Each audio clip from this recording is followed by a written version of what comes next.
Ազգային բարերար Սամվել Կարապետյանի իշխանության գալուց հետո Հայաստանը Ադրբեջանի գործիքից կվերածվի տարածաշրջանային լուրջ գործոնի, վստահեցրել է հենց ինքը Կարապետյանը։ Ըստ նրա, այսօր Հայաստանի վերաբերյալ բոլոր որոշումները կայացնում են Բաքվում, քանի որ Նիկոլ Փաշինյանը փչացրել է հարաբերությունները հիմնական դաշնակիցների հետ, անդրադառնալով Նիկոլ Փաշինյանի այն հայտարարությանը, թե 300,000 ադրբեջանցիների վերաբնակեցման հարց չի քննարկվում, Կարապետյանը նշել է, որ Ալիևն ու Էրդողանը գործող իշխանության հետ որևէ հարց չեն քննարկում։ Ադրբեջանի նախագահան անում է հայտարարություն,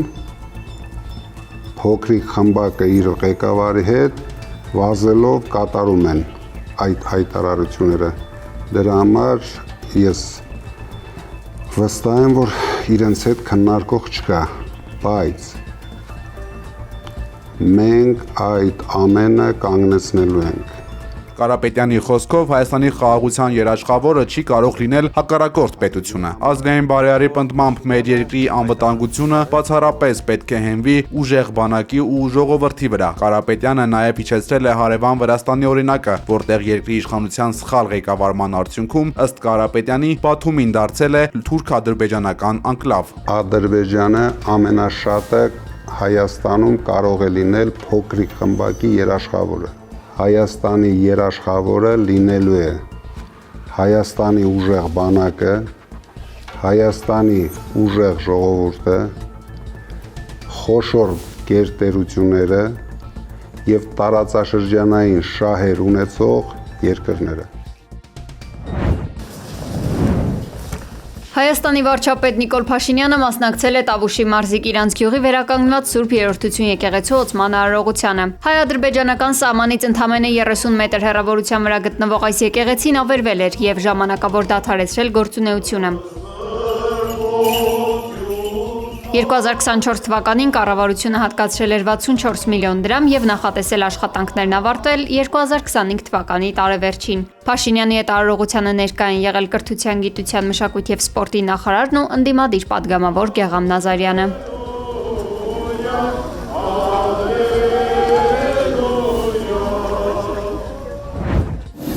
Ուկրաինայի նախագահը վաղը կժամանի Երևան Եվրոպական քաղաքական համայնքի գագաթնաժողովին մասնակցելու համար։ Վլադիմիր Զելենսկին մի շարք երկկողմ հանդիպումներ կունենա եվրոպացի գործընկերների հետ։ Չեխիայի վարչապետ Անդրեյ Բաբիշի հետ Զելենսկու հանդիպումն արդեն նշանակված է։ Սա կլինի Ուկրաինայի ղեկավարի առաջին այցը Հայաստան։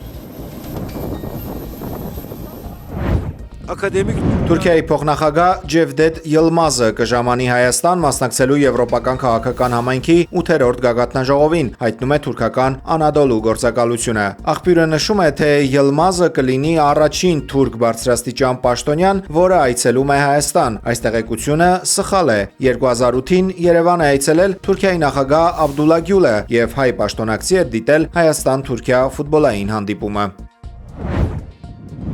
Ադրբեջանի նախագահի օգնական Հիկմեթ Հաջիևը տեսանյութ է հրապարակել Շուշիի Սուրբ Խազանչեցոց եկեղեցուց։ Տեսանյութում երևում է, որ ադրբեջանական կողմը էքսկուրսիա է անցկացրել օտարերկրացիների համար, պատմելով 2020 թվականի Շուշիի գրավման եւ Արցախն օկուպացնելու մասին։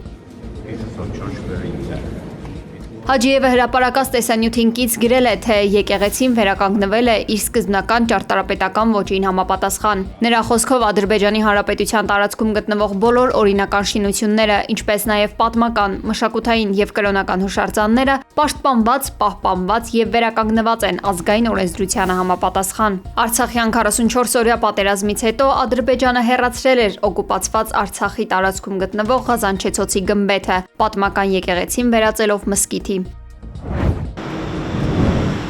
Մայիսի 5-ին Երևանի կենտրոն վարչական շրջանում գործող հաստատությունների աշխատանքը կազմակերպվելու է հեռավար, հայտնել են Կրթության, Գիտության, Մշակույթի եւ Սպորտի նախարարությունից։ Երևանի մյուս վարչական շրջաններում գործող հաստատություններին առաջարկվել է աշխատանքը կազմակերպել հեռավար, ըստ անհրաժեշտության։ Մայիսի 4-ից 5-ը Երևանում կայանալու է Հայաստան-Եվրամիություն անդրանիկ գագաթնաժողովը, որի կազմակերպման եւ անցկացման արարողակարգային միջոցառումների շրջանակում Երևանում նախատեսվում են երթևեկության ժամանակավոր սահմանափակումներ։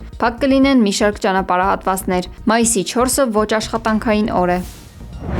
We had to get approval of the other countries. Would it have to double their prices? ԱՄՆ նախագահ Դոնալդ Թրամփը հայտարարել է, որ իրանական ռազմական ներուժը գրեթե ամբողջությամբ ոչնչացված է, իսկ ռազմածովային նավատորմի բոլոր 159 նավերն այժմ ծովի հատակին են։ Նա ԱՄՆ-ի գործողությունները նմանեցրել է ծովահենության, բայց շեշտել է, որ դա անհրաժեշտ քայլ էր կանխելու համար միջուկային զենքի ձեռքբերումը։ Նախագահի խոսքով ամերիկյան շրջափակման պատճառով Իրանի տնտեսությունը քայքայվում է։ Թրամփն առաջին տիկնոջը անվանել է կինո աստղ եւ կատակել իրենց մրցակցության շուրջ։ My wife, our great first lady, how about she's a movie star now? Can you believe it?